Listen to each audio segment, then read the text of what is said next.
And if I can ask a super quick follow-up on that, why wouldn't you, just to see if it does anything to the offense, give him an opportunity to go in there and play? If you're here, you're here. Okay.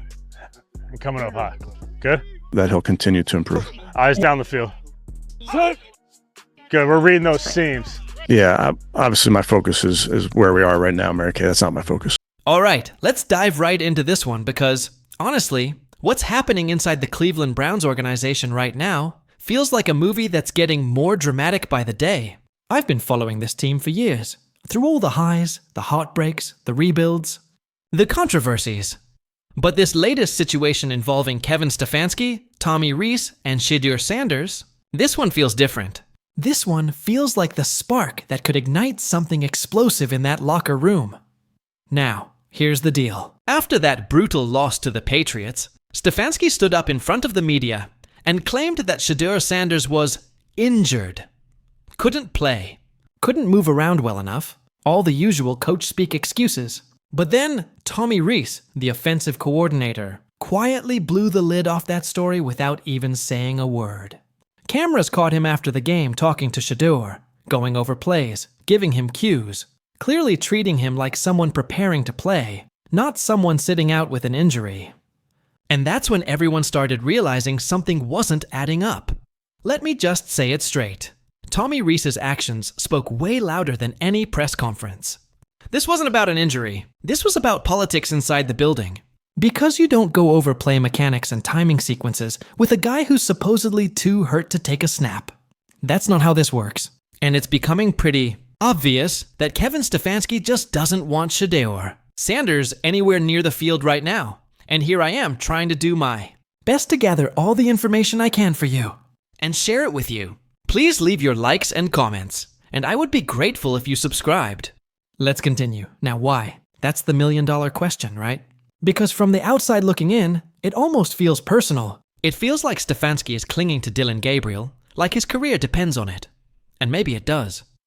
But Gabriel's performance against New England, let's be real, it was rough. Short, predictable throws, failed deep shots, zero rhythm. The kind of offensive effort that just deflates a defense. And you could see that frustration all over Myles Garrett's face.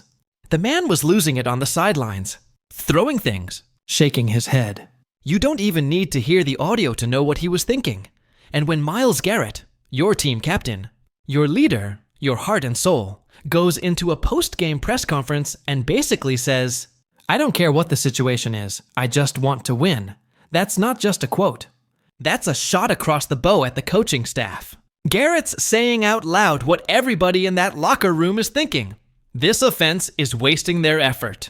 You can sack the quarterback 5 times, but if your offense can't even move the chains, it's like playing uphill all game long.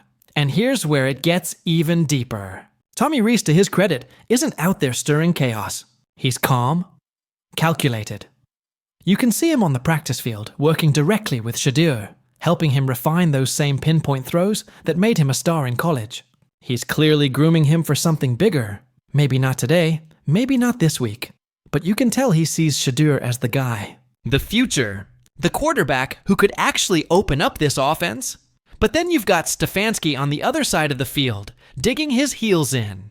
Saying Shedeur's injured. Saying Dillon's still the starter. Saying all the right words that don't mean anything anymore, because we've all seen this movie before. Every time a coach loses the locker room, it starts with denial.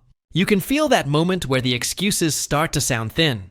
And right now, Stefanski's excuses are paper thin. And of course, the media's caught onto it. Skip Bayless even jumped into the fire and flat out said what a lot of us are already thinking, that this back injury thing is a cover-up. He called it a lie, and while Skip's not always right, this time he might be onto something. He pointed out that Bailey Zappe's been the unofficial backup all along. And that's the real twist.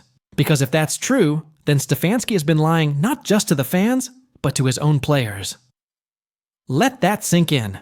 You've got players busting their tails on defense, coaches like Tommy Reese quietly trying to hold the offense together, and meanwhile, the head coach is playing favorites and spinning stories. That's how you lose a locker room, fast, and honestly, you can already see it slipping. Myles Garrett's calling out the offense publicly. Denzel Ward's body language on the sideline says everything you need to know. Even former Browns players are starting to chime in, warning that this kind of tension can blow up a season. And if Stefanski keeps forcing Gabriel into that starting role when the writing's clearly on the wall, it might already be too late. Because let's be honest, Gabriel's a good kid, a solid competitor, but he's playing like what he is right now, a backup. He was fine for a few games. Teams didn't have tape on him, but now, defenses have figured him out.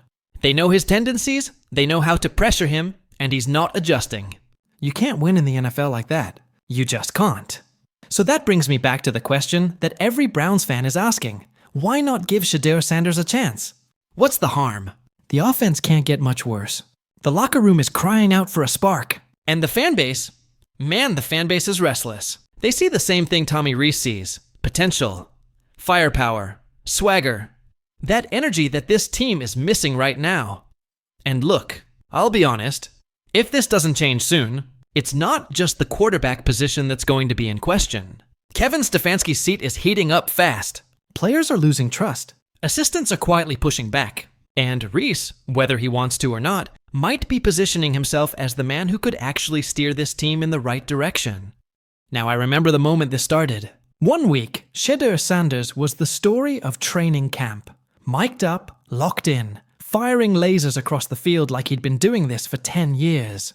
The kid looked unstoppable. You could feel the energy every time he dropped back.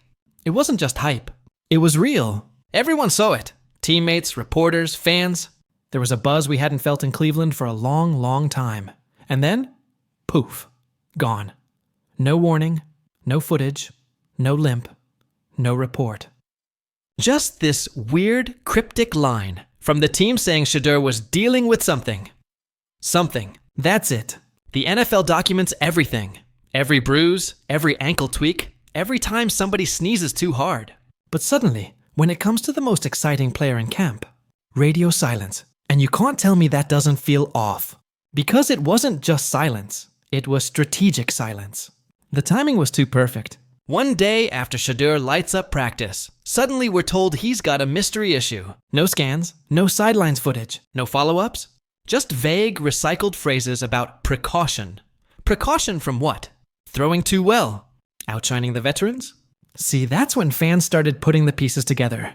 Because Cleveland fans, we're not dumb. We've seen every flavor of dysfunction this team can serve. So when a young quarterback comes in, looks sharp, makes headlines, and then disappears, it doesn't take a detective to smell something weird. I went back and watched every clip from those practices. Every throw, every drill, every shot the media posted. Not a limp, not a flinch, nothing. Just Shedeur out there throwing darts, confident as ever. And then, gone. Just like that. So yeah, the fans started asking questions. Some thought maybe it was a minor tweak, but most of us knew better. This wasn't about health. It was about control. Because when a rookie shines too bright in Cleveland, the lights always seem to go out. And that's what made me stop and think. What if this wasn't a setback? What if it was sabotage? I mean, think about it. Inside that locker room, Shedeur's rise was shaking things up.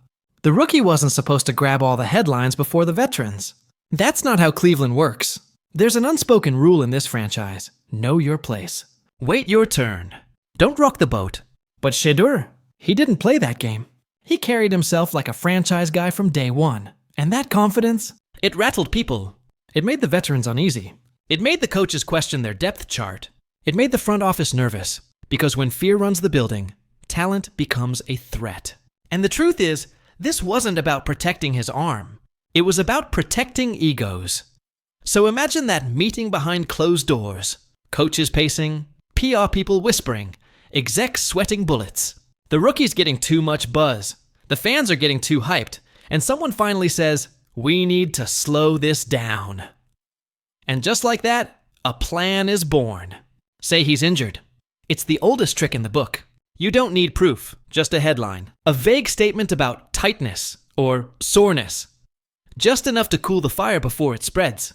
But you can't fool the fans anymore. Not in 2025.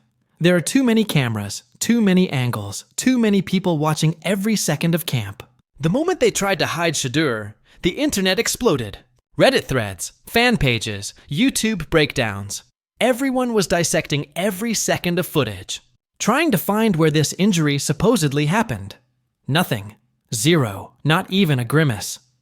Then the local reporters started to speak up. One even said flat out, "There's no evidence this kid is hurt. None." And when Cleveland media starts calling you out, you know something's gone wrong. National shows picked it up too. First Take, undisputed, Pat McAfee. It became a meme overnight. The Browns faked an injury for their rookie QB. One analyst even joked, "Maybe he pulled a muscle carrying this team's hype." The front office tried to double down, feeding us the same robotic PR line over and over. "We're just being cautious." But cautious from what exactly?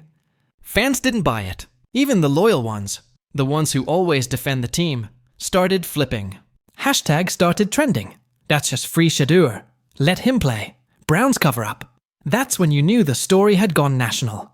The Browns tried to bury it, but they just ended up setting it on fire. Every attempt to silence Shedeur only made him more famous. His training camp clips went viral again. Fans were reposting highlights with captions like, "This is the guy you're hiding?" It got to the point where even former players started chiming in, hinting that this kind of thing isn't new. That front offices sometimes pump the brakes on rookies who make too much noise too fast. But that's not player development. That's fear, pure and simple. Fear of losing control. Fear of the fans realizing they might already have the answer at quarterback, and it's not the one they paid $250 million for. And that's what's really crazy. The Browns thought they were protecting their investment, but all they did was expose their fear. You can't fake an injury in the age of social media. You can't hide a star when the whole world's watching. In the end, they didn't just lose trust. They lost control. Because the truth always finds its way out. And in this case, it came out louder than ever. The fans saw it. The media saw it. The league saw it. And, whether the Browns want to admit it or not, they turned what could have been the most exciting rookie debut in years into the biggest embarrassment of the season. And honestly, that's the most Cleveland thing imaginable. Thank you for watching and see you next one.